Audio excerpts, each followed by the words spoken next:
Manheim, outbound 45 to 390. Northbound I-55 is jammed. Lockport Road to 176 with a crash in the right lane. Then the Stevenson is an hour and 12 minutes, 355 to the drive. Ryan, 30 minutes, 95th to downtown.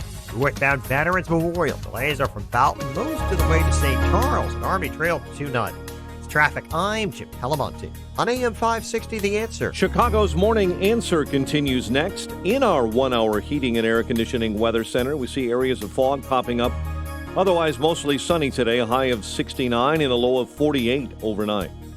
47 at O'Hare. Next news at 8, and Chicago's Morning Answer with Dan and Amy continues next on AM 560, The Answer. This hourly segment is brought to you by Retire Chicago. Tune in Saturday mornings at 8 to Retire Chicago with John McNamara of McNamara Capital. Let freedom ring this afternoon at 2 with Sean Hannity on AM 560, The Answer.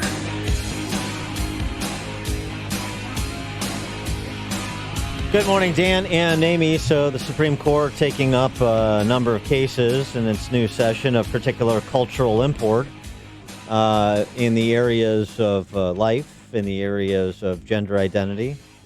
And boy, I wonder if a lot of corporations have weighed in with amicus briefs on behalf of plaintiffs in the sexual orientation and gender identity cases. I wonder if these ladies from Notre Dame have submitted their video as an amicus brief to the High Court, perhaps in that Detroit Funeral Homes case. Your homophobic discourse soiled my air supply. Your ivory tower theology slit my loved ones' throats. I'm trying to go to class without dead friends in my backpack, just trying to touch my girl's shoulder in the grass. You want to unaffirm me, to lobotomize me with a crowbar. Well, the murdered trans angels, 18 this year yet, leak brimstone into your praying mouths. Students for Child-Oriented Policy, Irish Rover. You say my piece had violent undertones, that it drew hostile attention. You say expressing a Catholic viewpoint should not be equated to committing a heinous crime. You contrasted your reasoned opinion with my intellectual chaos, that you are targeted. But I must respectfully say that the blood on your names did not come from you or the hate groups you've been inviting to speak on campus. It was ours and my loved ones. Your reasoned opinions seep into churches, into culture. They diffuse like venomous gas from every outlet. That is the very nature of discourse. Boy, I guess somebody didn't get the catechism, or at least it didn't stick there. I mean, not that you have to be Catholic to go to Notre Dame, or perhaps even be president of Notre Dame. John Jenkins weighed in on this yet? For more on the topic of what's before the court, we're pleased to be joined by Margot Cleveland. She's an adjunct instructor for the College of Business at the University of Notre Dame and senior contributor to the Federalist. I guess we'll have to weigh those girls on campus who made that video with a future Supreme Court Justice Amy Coney Barrett from Notre Dame. I guess on balance, Justice Barrett would more than make up for some of those undergrads. Margot, thanks so much for joining us. Appreciate it. Thanks for having me. With respect to the court's court's review of this Louisiana law, they granted cert to review this Louisiana pro-life law and what that might mean for some of the recent pro-life laws that have been enacted in Louisiana and Michigan and Georgia, not all similarly situated, but sort of in a similar topic area, depending on how far the court wants to go in this matter with the Louisiana law. Right. So the Louisiana case actually has an interesting twist to it that I don't think a lot of people noticed on Friday when the Supreme Court said that they were going to hear it. The Louisiana law requires that abortionists that operate in the state have to have admitting privileges for a nearby hospital. Mm-hmm. And that was what everyone was focusing on. And they were pointing out that a few years prior, a Texas law that was similar was struck down.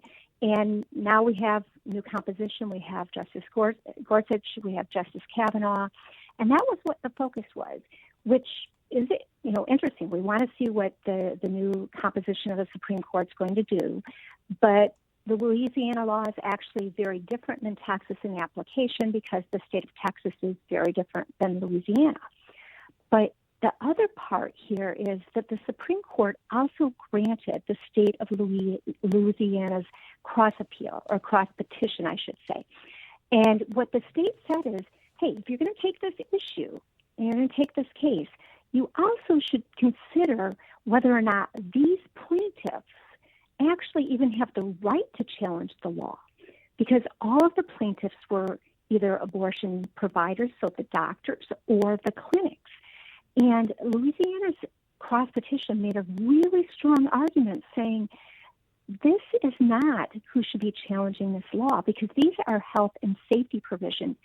And this is the state trying to protect women from these doctors. And if you read the cross petition, it makes the point really clear when it's pointing out that these abortion clinics have had violations in the past, and that some of these doctors are ones that we obviously want to be protecting women against, such as one of the doctors who has absolutely no medical training from either school, medical school, or residency in abortions. He is a family medicine and addiction medicine doctor. He received his degree from the Dutch Caribbean, and he got all his training on the job by another doctor who is also trained a radiologist to perform abortions. So they're saying, look, this is helping to protect women. Why do you have doctors who have the self-interested goal of being able to continue to make their livelihood by doing this, who are challenging the law? This is the fox guarding the henhouse, basically. And this is against the backdrop, too, not just of the examples you gave, but against the backdrop of perhaps more high-profile cases, Gosnell, and that still being in the public's mind because of the movie, but also the case here in Illinois, a suburban-based abortionist, Klopfer, who was operating clinics in Indiana that were ultimately shut down and his license revoked before he passed on, and the gruesome discoveries at his home were found. Absolutely. And that was what really struck me as I was reading the cross petition, that Klopfer was shut down and he lost his license. But before that happened, he actually was forced to shut down his Fort Wayne facility because the city, or I should say the county that Fort Wayne is in, passed an ordinance saying that if you are basically a traveling doctor, which is what he did, he ran a circuit and, killed the babies up in South Bend and over in Gary and then went down to Fort Wayne. And they said, you have to have another doctor who will serve as a backup. And another doctor said, okay, look, I'll be a backup. He's messed up. I've had to treat people in the ER because he's left, fetuses, parts of fetuses inside the women, and they've had complications. I'll step up. But then after it came out that Klopfer had performed an abortion on a young girl who was a rape victim, didn't report it as required by state law, he said, hey, I'm not doing this anymore. And that's actually what shut down Klopfer's Fort Wayne clinic. So you see, after the fact, we realized that this guy was just horrendous when we discovered what he was doing. But it was laws like what Texas has that actually shut him down and stopped him from performing abortions in Fort Wayne much sooner than anything else. And it's crazy because the amount of fetuses that were found at his house, 2,046, that was just from 2 years of his work. So and his records didn't match because every box was labeled with the mother's name and the date of the abortion, and their records didn't match. So he was doing it without completing any paperwork at all. I had not heard that latest development, actually. Yeah. I knew that he had marked the fetuses by the date of the procedure, but I had not realized that they didn't match other records. That's wow. How does how limited or expansive could the court's holding be here in such a way that it would impact the pro-life laws in the other states that have been passed recently? Well, I think that it could have a strong impact if they pull it out on the standing issue. And standing is a constitutional principle that says in order to sue, you have to have an interest at stake. And the Supreme Court has allowed abortion providers to stand in the shoes of the women, saying, look, when they win, the women win. It's vindicating their so-called right to abortion. But this case makes clear it's not a win-win. If they throw it out on standing, that's going to reshift how these cases go, because what happens is the abortion providers basically march from the congressional office or the state legislature to the courthouse. If they can't win in front of the legislature, then they just march over to the courthouse. And they don't have women who are affected by the laws coming forward and saying this law is a bad law. So it will change the dynamics of who's arguing the case, how they present the argument. If they actually decide on the merits, so on that standing issue, they wouldn't even decide the validity of it. If they decide on the merits, what could happen is it could, go all the way where they, go back to Casey. I don't see that likely. I think that they're going to probably take a narrower approach at this point, but they could go that expansive, or they could base it very narrowly on Louisiana and what the evidence is, and that this is not a substantial burden on women's so-called right to choose. Even if it's decided narrowly, as you suggest, are we on a path that inevitably in the near term leads to the Supreme Court adjudicating the Roe v. Wade precedent, re-examining the Roe v. Wade precedent?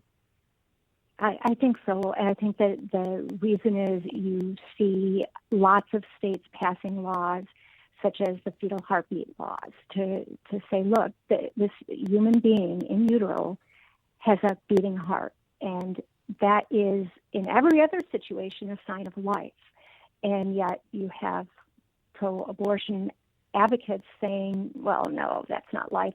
When you have those laws passed, if they are upheld through any of the courts, the only way to get that resolved is the Supreme Court. So I think that you're going to see it there. What I find interesting is how abortion apologists will cry out that this is going to destroy abortion rights when really Roe v. Wade is merely a federal issue. It's not a question of whether or not the state will completely ban abortions, will have limited right to abortions, which is what popular opinion is. The populace says, well, in the first trimester, we don't like it, but we'll tolerate it. And, as a pro-life individual, that's not my perspective. Every human being is important and deserves the right to life, but you're going to see the states legislating it much more in the mainstream than what you're going to see with abortion until breath, as some of the leftists are pushing. She is Margot Cleveland, adjunct instructor for the College of Business at University of Notre Dame, senior contributor at The Federalist. Check out her column about the Supreme Court's review of this case, the Louisiana law, what you need to know about the major abortion case the Supreme Court just took. Margot, thanks so much for joining us. Appreciate it. Oh, thanks for having me. And she joined us on our turnkey.pro answer line. Connect with Dan and Amy on the AM 560 The Answer mobile app. Just text the word app to 646.